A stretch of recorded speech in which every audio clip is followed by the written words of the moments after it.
Hello cyberspace, my name is Garrett Mills and welcome to episode 4 of my PHP development tutorial series. In this episode we're going to be taking a look at cookies and sessions with regard to PHP, and so I recommend starting at the beginning of this series if you haven't, and you can do that by clicking the little white eye in the top right hand corner of this video and it will take you to a playlist that has all the episodes in order. So like I said, in this episode we're going to take a look at cookies. Now you may not know specifically what a cookie is, but you've probably heard of it. If you've ever been to a website and seen something similar to this message in the bottom right hand corner of the JetBrains site talking about how cookies improve the website and how they use cookies on their website. Now a cookie is essentially a little piece of information that the server, in our case the PHP server, sends to the client, and it's stored on the client rather than the server. So it's specific to that client. So this is useful if you're passing information between pages and you don't want to use get or post variables or any variables that need to be sent to the server in a request. You can store the cookie on the user's machine. So say a token or a true or false if they've submitted a form perhaps, and you can actually view the cookies stored in your browser. In Firefox you go to Preferences, Privacy, and click Individual Cookies, and they'll all show up here, and it's a similar process in Google Chrome. But in this episode we're going to take a look at building in some cookie functionality into our sign up form that we made last time. So what this form is it's just a simple sign up form for a newsletter. So it takes a first name, a last name, and an email address. It sanitizes it and validates it to make sure it's not going to cause any harm to the server. And then it goes to this handler. And what we did last time is we just had a script that would send an alert to the first name. But say we want to send them to a thank you page rather than have some JavaScript. Say we want to redirect away from this form and send them to a thank you page.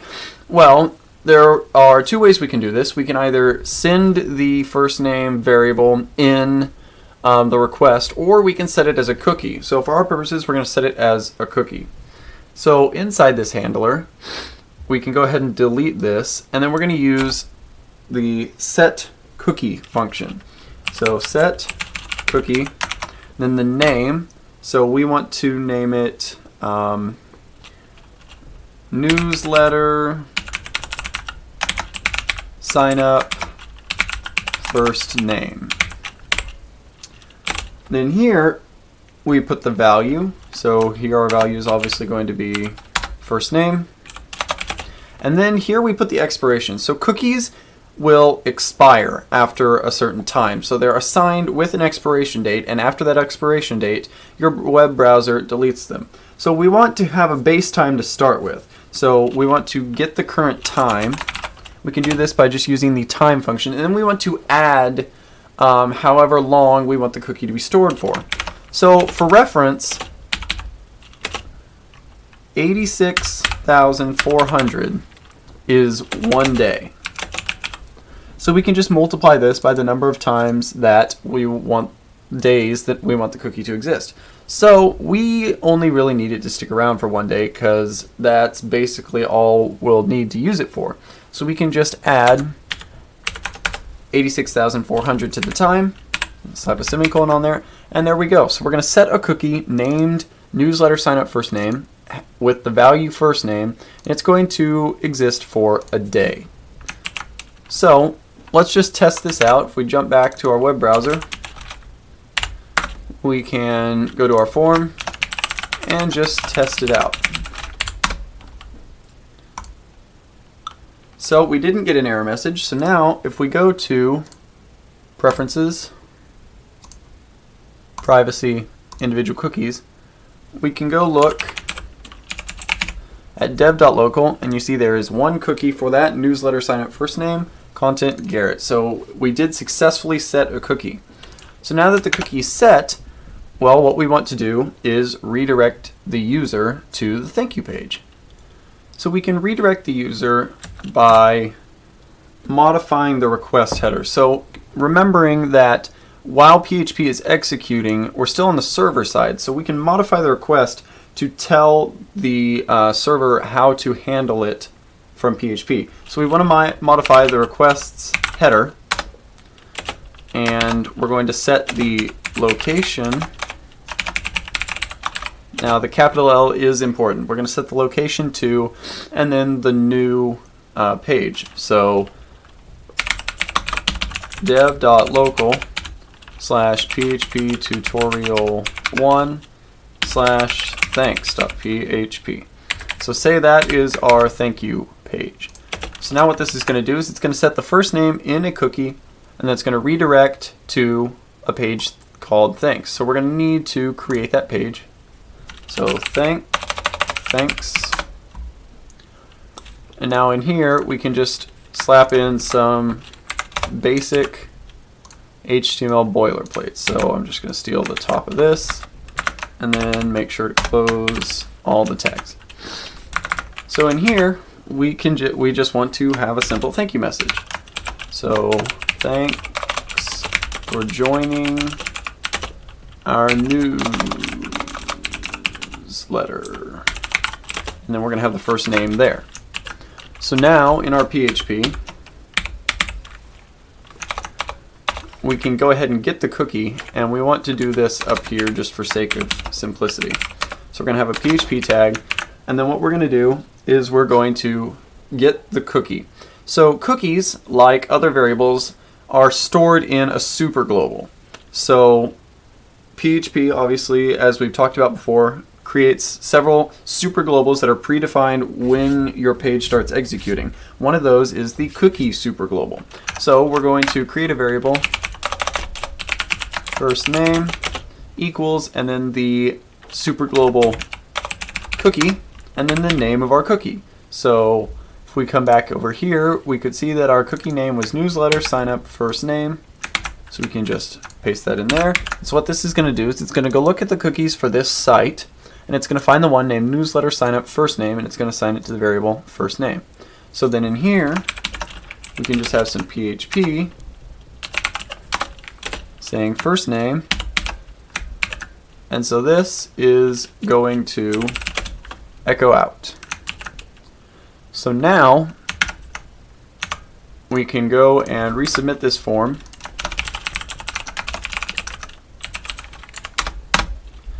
And there we go. So if we look at our preferences, individual cookies, and we find dev.local, we see newsletter signup first name is still set to Garrett. So that's all fine and good. But what happens if we delete the cookie and then try and navigate to the page?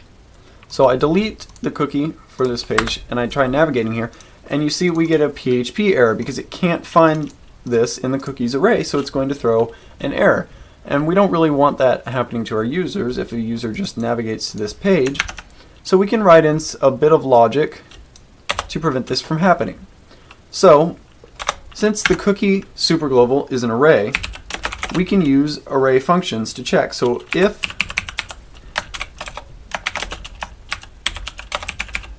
the cookie value newsletter signup first name is set, then we want to print out the message. So this will check if it is set. If it's not, it won't print the message. So we can say echo, thanks for joining our newsletter, first name.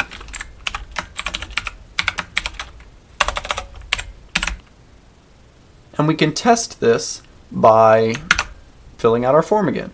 So if we navigate back to our sign up form and just fill it out, you can see it works properly. So now that we've thanked the user, we don't really need that cookie anymore. And so deleting it off the user's machine will save up space and clutter, and it's just good practice to remove a cookie when you're done with it. So we can use the setCookie function to do this. Then we need the cookie name, and then the value we just want as null. And then for the time, the way you delete a cookie is you make it happen in the past.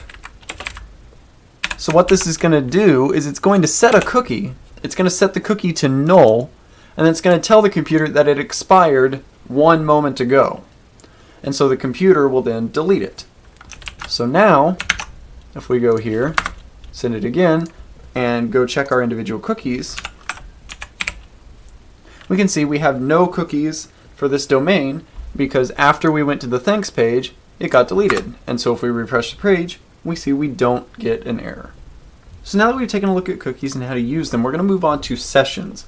Now, when PHP 5 was released, it introduced a new thing called sessions, which was really just a new version of the cookies mechanic. A PHP session is a cleaner way of handling data stored on the client, and it's done in a more of an efficient way. So you start a session, then you can set the session variables, and then you end a session. And those variables and values are set during the session, and then PHP will cleanly take care of a lot of the under the hood stuff by itself. So we're going to take a look at this example again, but using a session this time instead of cookies. So if we go back over to our index page, the first thing we have to do when we're using sessions is we have to set the session to start. So this will start up all of the variables and it will create a basic template session that PHP uses as the starting point. And so when you're starting a session, you must start the session before the HTML tag and preferably at the very beginning of your code. So one of the first lines in your PHP code should be session start. And so that should be up at the top, especially before this HTML tag. That way none of the code inside what the client sees is going to be affected by the session not getting started at the right time. So we start the session, and then down here we just set the session variables. So rather than setting a cookie, we just set the Superglobal session. We use this array and we can set values in it. So set session subscribe form first name equals first name. So what this is going to do is it's going to start the session, it's going to go to the session, and then make the variable subscribe form first name and set it to first name. Then it's going to redirect us to this thanks.php page. So in here we need to do the same thing. We need to start our PHP session.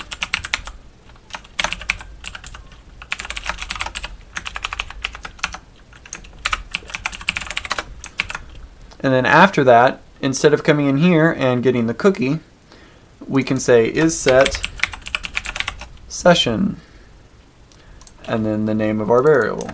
So subscribe form first name. So session. And then down here, we don't need to unset the cookie. We can just set the session variable